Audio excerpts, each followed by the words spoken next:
Sa halip na pagpapalit ng liderato sa Senado, mas mabuting atupagin na lang ang pagpapasa ng mga batas na nakabinbin at ang pagsasayos ng mga pagdinig na isinasagawa nito.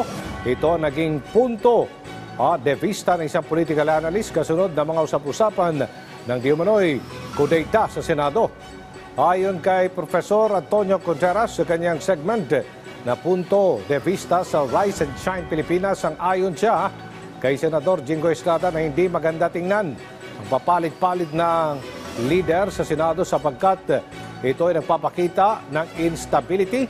Sa halip niya ay ayusin na lamang ang kanilang trabaho, lalo't marami pang batas ang kailangan na maipasa na nakabinbin sa Senado. Nanawagan din si Contreras sa mga senador na ayusin ang kanilang mga pagdinig na ginagawa lalo na sa mga issue na kasalukuyang kinakarap ngayon ng bansa dahil buwis ng taong bayan ang ginagastos rito. Sa halip na yung mga pagpapalit ng mga Senate President ang inyong inaatupag dahil kayo po ay binabayaran ng buwis ng bayan, ang ayusin ninyo ang inyong trabaho at ayusin nyo ang inyong mga hearings in the aid of legislation kasi narinig ko na ngayon mga bulong-bulong, mga reklamo, mga tao na iinis na. Huwag na natin hintayin na mawalan sila ng tiwala at hindi na lubusan nilang igalang yung prosesong yan.